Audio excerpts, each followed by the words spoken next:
Hey everybody, today on the Studio Live, I'm blessed to sit across from a man whose saxophone you have heard your whole life, whether you knew his name or not. That riff on Patrice Rushen's Forget Me Not, the one that got sampled on Men in Black into George Michael, that's him. The horn behind Anita Baker, Whitney Houston, the Temptations, Quincy Jones, the man who fronted Phil Collins' big band. He is an 8-time Grammy nominee with a Presidential Lifetime Achievement Award. I want to hear all about that and what he's given to music. But what makes him more than a sax player is he's a kid from Watts who started on a piano that he wasn't really fond of until a church choir director put a horn in his hands and changed his entire life. And he's a serious bass player. I was just talking with him. He's playing bass on all of his records. He walked away from the center of the industry in Los Angeles to build his own studio in Colorado, and he produces his own records to this day. And nearly 4 decades making new music. And this afternoon, right here with us, ladies and gentlemen, Mr. Gerald Albright. Gerald, welcome to the show. How you doing, my friend? Good, Patrick. How you doing? I'm blessed, man. I want to jump right into it. So many saxophone players have looked up to you for years. For now, they've watched your journey. They've sat in their rooms and transcribed your solos, note for note.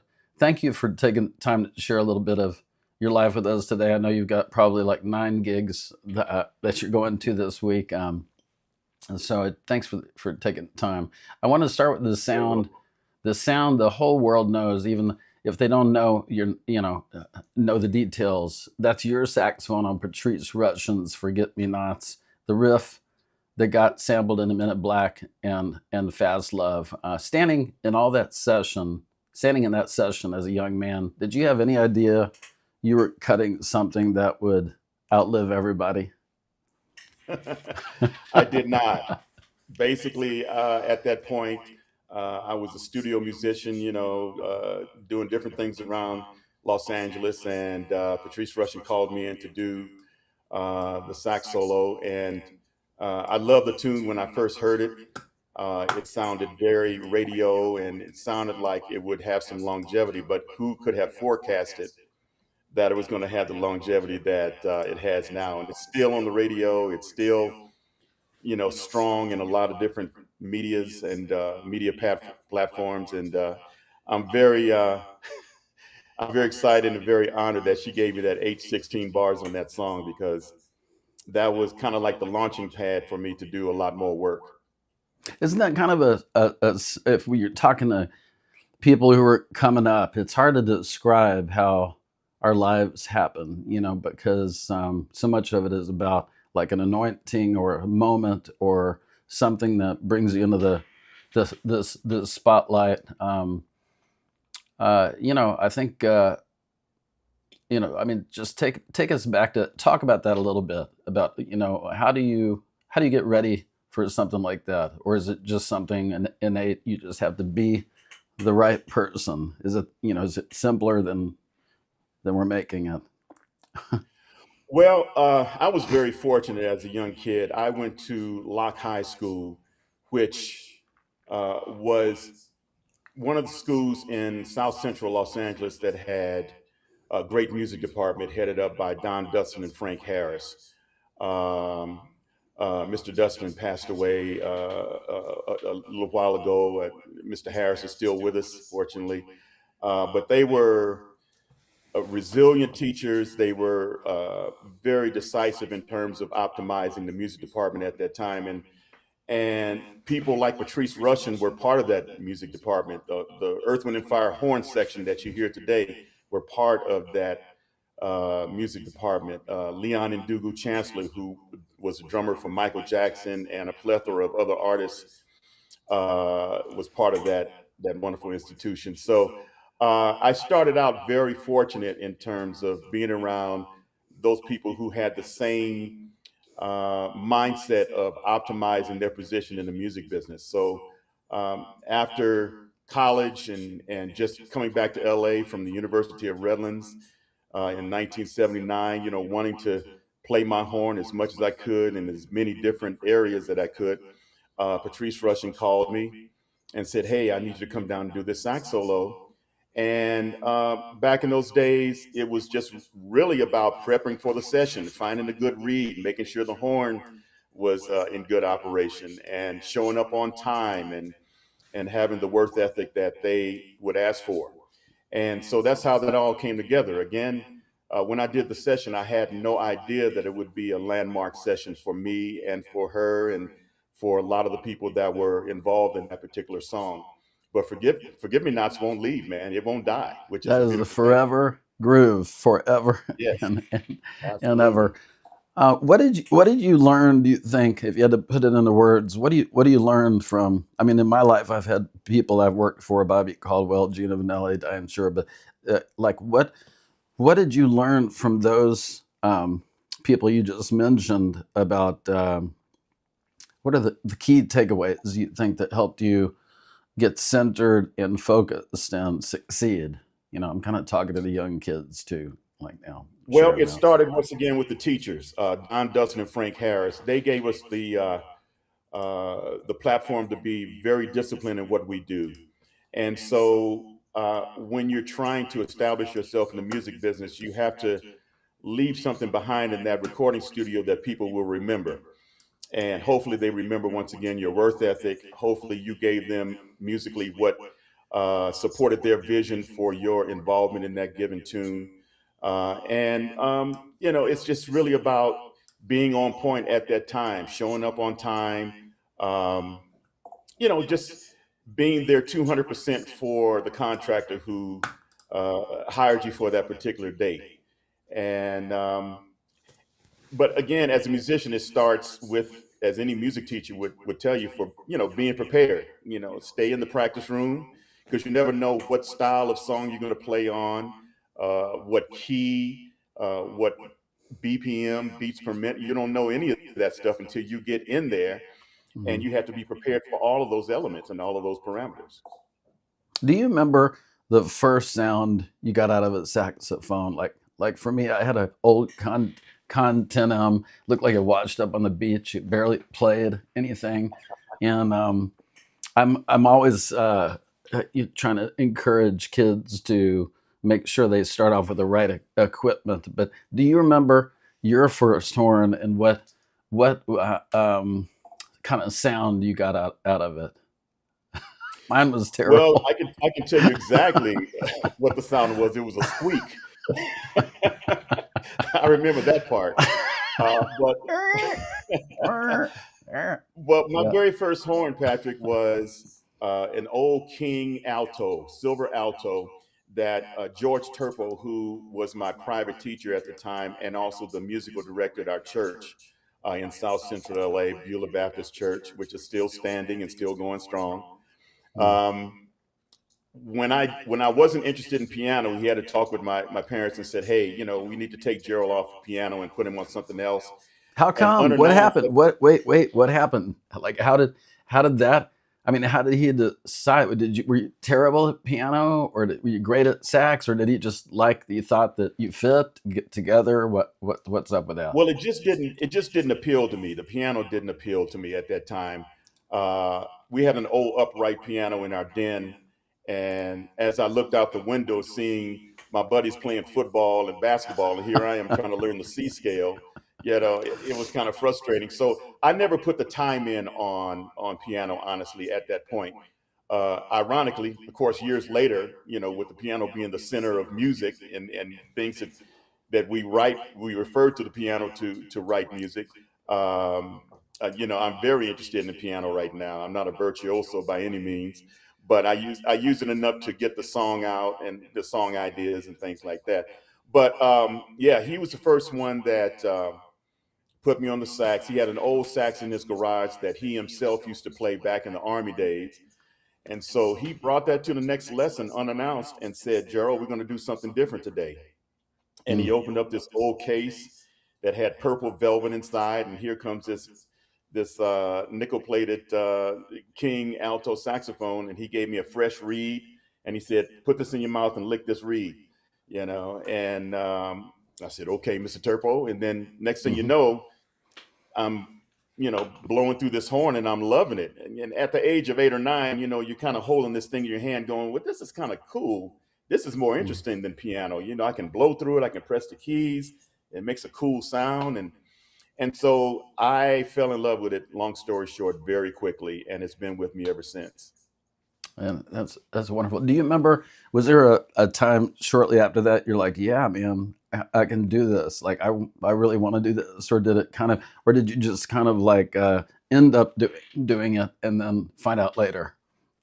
Oh, no, we were married. Me and the saxophone were married at that point. That's what I wanted. I had found my musical instrument at that point. I really fell in love with it. And I even in elementary school, I went to Compton Avenue Elementary School in the hood, and they had a little combo band. And after school, I used to play in the auditorium with some other musicians on the saxophone, and that just increased my interest and everything on it. So no, from that point on, I was glued to the horn for sure. Cool. Now I'm trying to cover a lot of ground here in half an hour. So in the late '90s, you fronted Phil Collins' big band. We want to hear about that. Led that horn section, made a hot night in Paris. Yeah. Um, just like cliff notes, can you tell us a little bit what it was like to be on those huge tours and work with Phil? You know, and being a band Well, leader. What it did was. you? Yeah. Go ahead. I'm I'm sorry. sorry, Go what ahead. did you Finish. learn about being a band leader that being a sideman never could teach you? Because those are two roles. I'm all about role definition. I've learned I love Yeah. being a great sideman. I show up, learn everything perfectly, play it. And then I also enjoy being a band leader, but they're totally different and things. And They are totally different. Yeah. people who are sidemen don't understand a lot of times all the logistics and everything and just time and effort and details and just everything that goes into that. So anyway, I'm sorry to interrupt here. So tell us a little bit about being a band leader, learning to be a Well, band I'm leader. going to have to rewind tape to the dreams that I had as a very, very young kid. I used to dream about being a band leader. So that's where it started. Okay. I would have these vivid dreams about being in front of a crowd of people with my band and, doing my thing, whatever that thing was at the time. And so it started there. So I kind of worked from there to hone in on what I needed to know to be a band leader, and being very fortunate to see great musical directors along the way, like Ricky Minor and a lot of others that headed, like Whitney Houston and Phil Collins, and just watching them as either a featured soloist or a sideman in their tours. That's where I got my learning experience to be a band leader. Ricky And Minor, most I have to hear a little bit about what is it? What are the key components that somebody like Ricky brings to running a show? I assume it's like a military operation almost, right? I mean with heart, of course, but I mean it's got to be like, I mean it's on like Donkey Kong. Yeah. Well, well, for many years watching Ricky, um, it starts with choosing the right musicians, Who is on because board? I love saying who's on board. That's life to me. Whether it's marriage, business, or a band, it's always who first, right? Because yeah, if you got the right who's on board, you can have the tiniest opportunity and knock it out of the park. And if you got the wrong who's on board, it can knock on your front door and you can sink it like the Titanic. Anyway, sorry I digressed yeah, there. no, that's right on the money. I mean, you got to have the right team first, and Ricky was a magician in terms of finding the right musicians and the right singers to do the right thing for all of those artists that uh, the band had to play behind. And Mm. he's still doing it today. I just saw him on TV a couple of days ago on a big thing, a tribute to Eddie Murphy. So he's still out there doing his thing. I'm very proud of him. Again, somebody from the hood, from South Central. I've known Ricky since high school, and he went to Fremont High School, I believe, and that was kind of like the sister musical department to Locke High School because Reggie Andrews, who was another great teacher, but he taught the jazz department. He used to toggle between Fremont High School and Locke High School. So again, being around great people, um, being a band leader though, you again getting back to that question, you have to choose a great team, and then it's really about efficiency at that point. When you're doing TV shows, when you're doing movies, things like that, everything's on the clock. So it's not about sitting around and just, waiting for somebody to say something. You have to be ready to work in the matter of seconds. So that's part of it. And then, like you mentioned earlier, there's the logistical side of it, being a band leader, making sure you have flight arrangements, hotel arrangements, getting the salaries together, the per diem together for the band. All that stuff encompasses being a good band leader. Now, you have the choice of doing that yourself, or you can have a staff of a few people that do that on your behalf. Everybody's wired differently. I personally like to have the finger on the pulse. I like to know everything that's going on from start to finish with a gig that I do. So, I book the travel, I do everything, man. But it's just four of us in my band, and so it's not that hard to do. And as we were talking about earlier with technology and everything, you can sit on your iPhone and book whatever you need to book. So I'm that guy these days, and it's still fun. I'm still having fun after 4 or 5 decades. That's wonderful. Now you were the LA session guy. The whole machine was right there. 2004, you go to Denver for a fundraiser, look at a couple of houses, tell your wife, this feels kind of good here. And Yeah. 45 days later, you're a Colorado resident. So what did you know that made you, was there a moment in LA, or was it just an aggregate of experience in LA that made you bold enough to walk away from the center of the industry in Los Angeles? Well, first and foremost, it was a step out on faith, Patrick. Whenever you do big moves like that, you have to have faith in the equation, and that counterbalances whatever fears that you have in making that big move. So faithfully, I took a step in 2004. My wife and I had many discussions about what we were going to do in the later years of our lives, and having been in and grown up and done work in California for so many years, you reach a point where you want a little change, you want things to slow down a bit, and you want to find another area of the world that is conducive to whatever age you are or whatever your energy is at that time.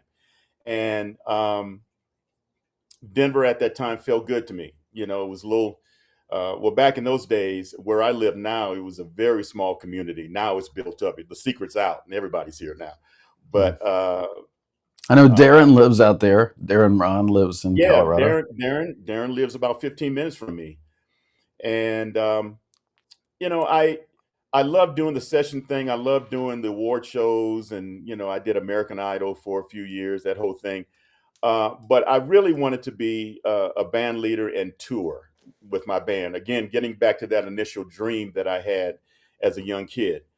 And my when I got my record deal in 19, what would that be, 1986, um, that was what I was working towards. Just having my own band and being able to do my own thing. That's where my mind was wired at the time. And so several years later, we're still at it, and it's been a real blessing. But it came from that step out on faith and just saying, "Hey, we're going to work this," and thankfully, it has worked.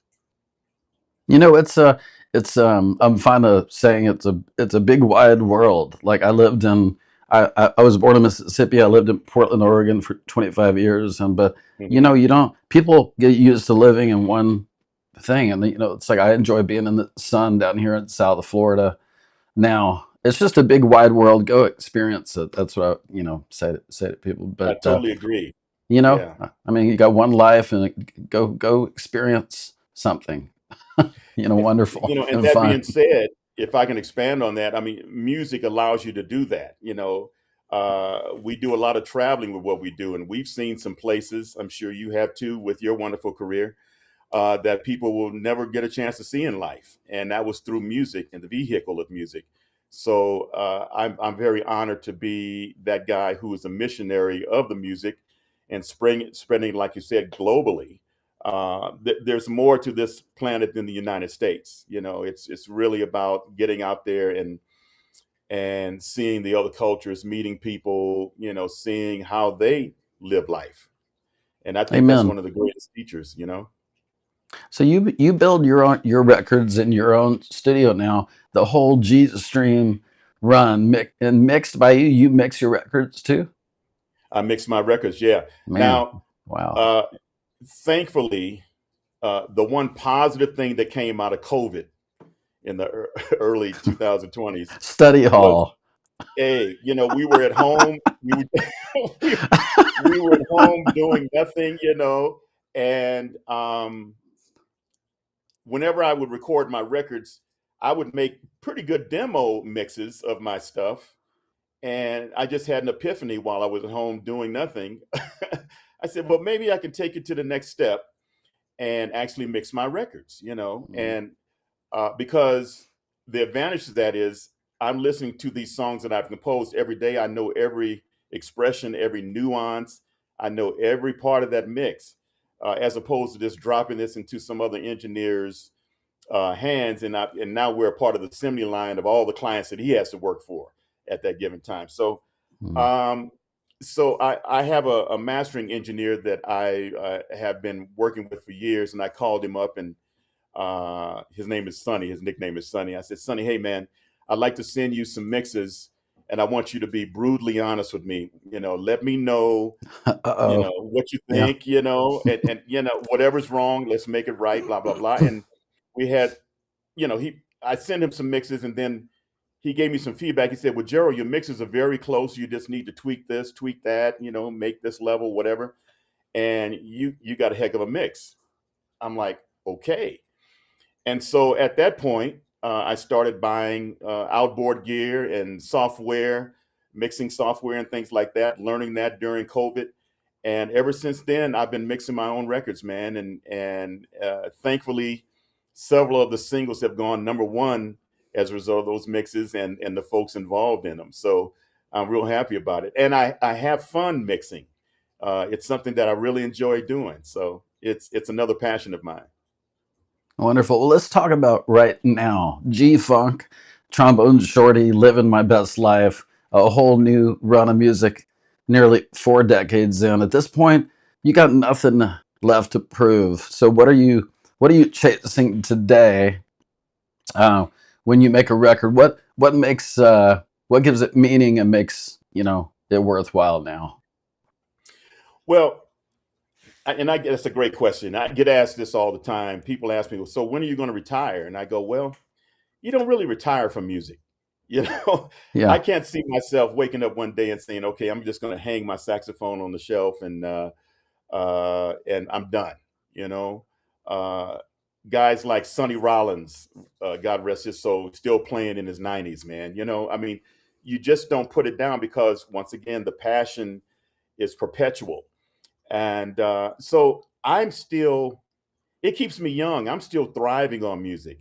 The fact that people dress up, pay money, get in their seats in an auditorium or theater to still come see me play after a half century of music, man, I mean, that's the greatest compliment in the world. And at the same time, uh, try to promote the duty of making them feel better in that 75 or 90 minutes uh, than when they first walked in the venue.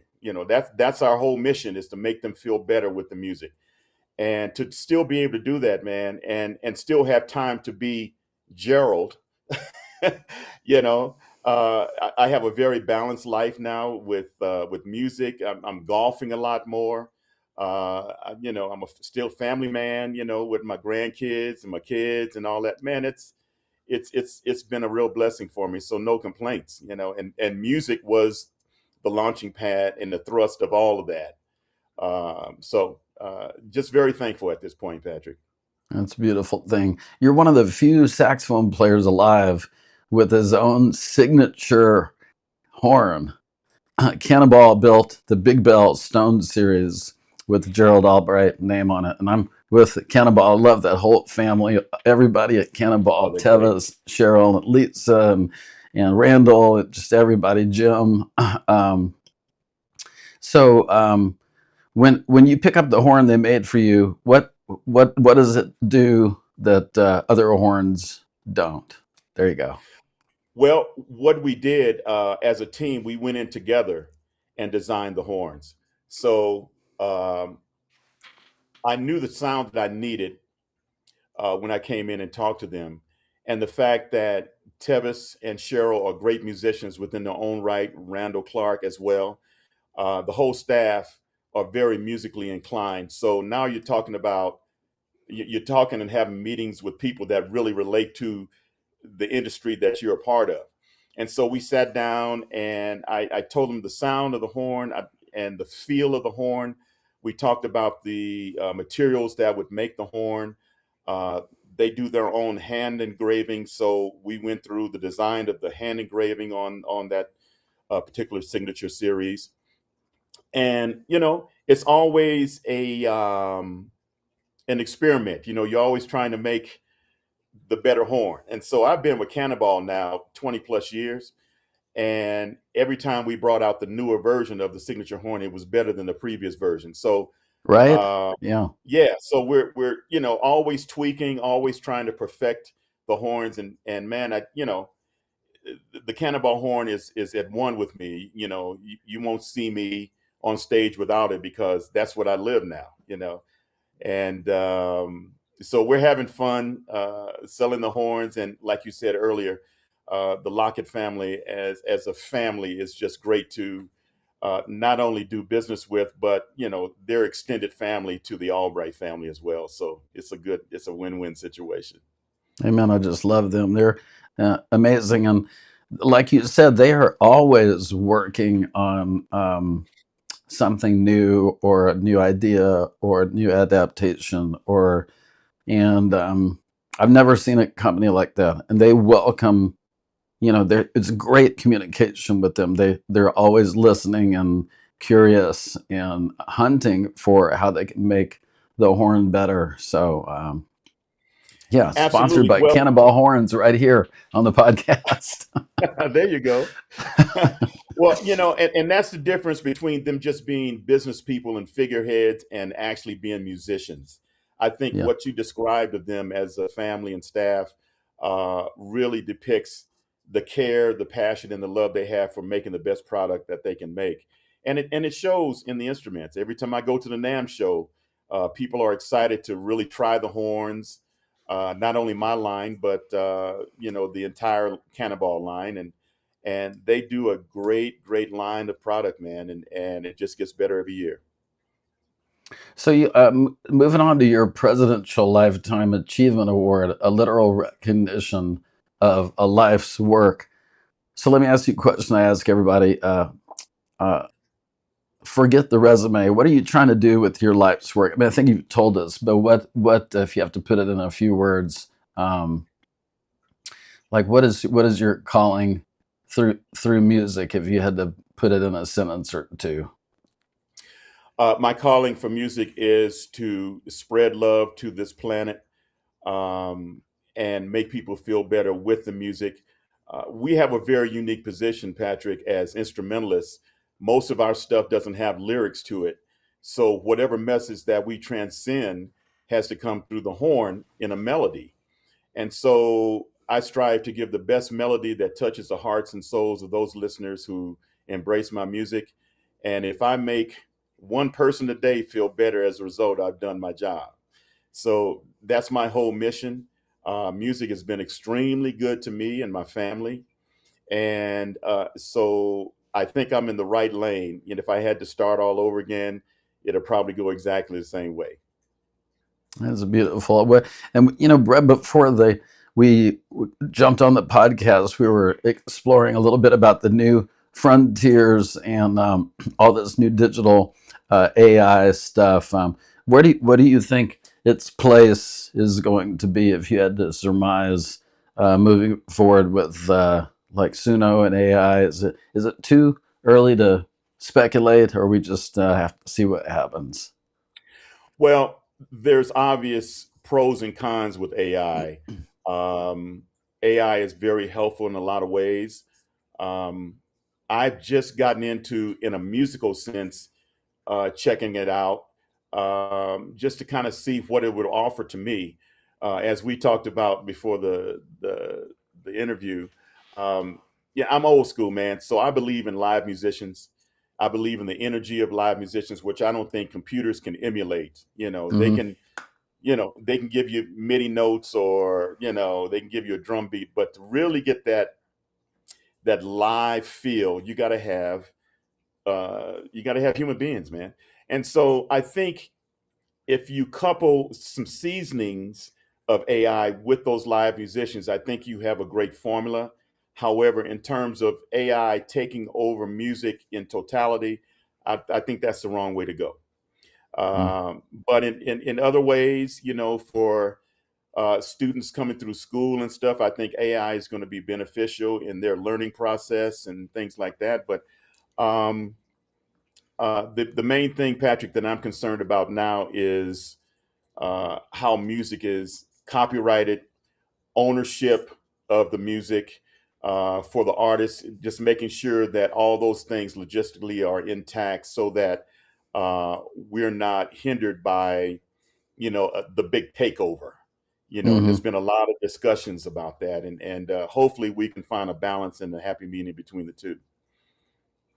When you get questions, I get questions. We get questions about um, from kids like, how do you go do what you do or what I do?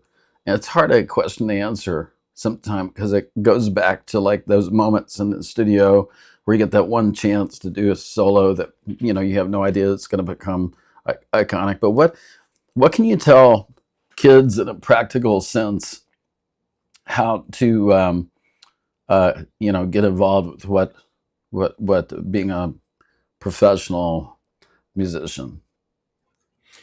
Great question. That answer several decades ago would have been different than what it is now, obviously, because everything has changed. But what has not changed is, I would tell the students, there is no shortcuts to music, to real music. I mean, you can develop a drum beat and you can do a quick rap on something and throw it out there and see what it does. But I'm talking about real music that affects the heart, mind, and soul of the listener. You have to learn the craft of the instrument. You have to go in your practice room, learn your scales, improvisation, whatever direction of music you want to go into. Uh, there's no shortcuts. The other thing, learning the business side of music, learn how to read contracts. Don't just rely on an entertainment lawyer, a manager, an agent to do all your work for you. Know the language of what you are signing before the ink is dry on the contract. So learn the business of music, learn the art of music, and then from that point, develop your own brand. Meaning, there has to be something in your sound that is different than the plethora of other musicians that are out there. Something recognizable. If you copy somebody too much, you get lost in that particular brand that's already been done. So you have to make your brand, so that, like in my case, people know me for the Altissimal register, and so when I visit the Altissimal register, they say, "Oh, that's got to be Gerald. That's got to be Albright." That kind of stuff. We know from Uh, your first sound, it's like you're definitely one of those people. I mean, the greats. That's the thing is when as soon as you hear a note, you're like, "Yep, that's Gerald," or that's Stan Getz, or that's yeah. Hank Well, I Mobley. appreciate It's that, like, Patrick. yeah. So Yeah. but you're definitely one of the most defining voices, saxophone voices in the contemporary uh, jazz era, and you're much more than a sax person. I enjoy hearing some of your commentary, which to me says a lot of this is an inside job. I'm fond of saying that. So it's like like you said, there's no shortcuts. So I extemporize that into, yeah, it's always an inside job. You have to, it's an Yes, inside out. You have to be what it is you want to, come to you. So, but anyway, I'm just so absolutely. grateful for your time, and just a massive fan of your work, and so much respect for you. So thanks for taking time out of your busy day to spend time with me, and I hope to see you on the road out there. Is there anything else you want to say? Just heading on out of here. Well, likewise, you. Thanks for the platform. It's always good to see you, Patrick. Thanks for what you do within the business, man. You have a great sound and heck of a player. Everybody knows it. Thank you, man. I do my Um, best, man. Thank you. I'm oh, grateful. yeah, you're killing it out there, man. And the only other thing is, I got to plug my latest Yes, EP called, yeah, yes. Hot Tell us Chocolate. all about it. Yeah. Well, Hot I'm Chocolate. sorry. Uh, I'm a terrible host. I mean, I oh didn't mean no, to ask you that. it's fine. We've talked about a lot of great stuff, but Hot Chocolate is doing very, very well. The Hot first chocolate. single, Hot huh? chocolate. Is it? Hot Is it? Chocolate. That's the Is name it of it. chocolatey? Delicious? Yes, it's white chocolate, milk chocolate, dark Is it like chocolate. It's all in it. a fine tiramisu, or like what kind of chocolate? You can mix it up any kind of way you want to. Oh man, keep going. I'm sorry. Go ahead. The first single, More Than Enough, went number one on 4 charts, and it was number one on Billboard for 2 straight weeks. We're getting ready to release the second single the end of this month, which is the title track, Hot Chocolate, and we're very proud of that. So people download it, go buy it, and I think you'll be inspired and you'll get some joy out of it. Wonderful. Well, anything else before we sign up here?